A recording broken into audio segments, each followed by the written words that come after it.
Well, today is the second day of sentencing for the Highland Park parade shooter. Robert Crimo III is convicted of killing 7 people and injuring dozens more in 2022 at the 4th of July parade.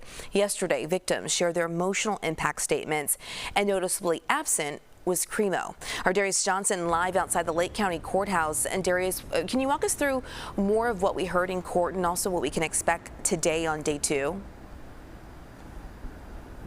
Hey there, Adrena. Good morning to you. You know, it's been an emotional and an intense process. These victims and these witnesses are taking the stand and they are answering these questions, essentially reliving exactly what happened back on that day nearly 3 years ago.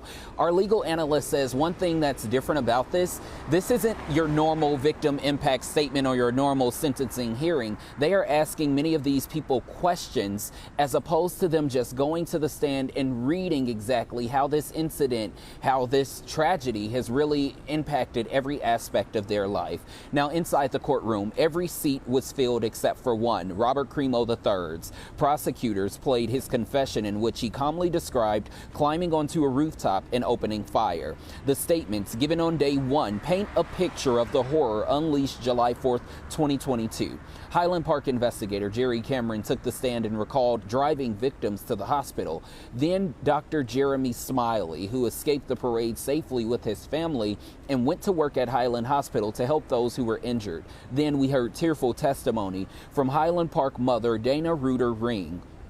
She told the courtroom how she hid with her husband and 3 children. She was then given a toddler to care for who she didn't know.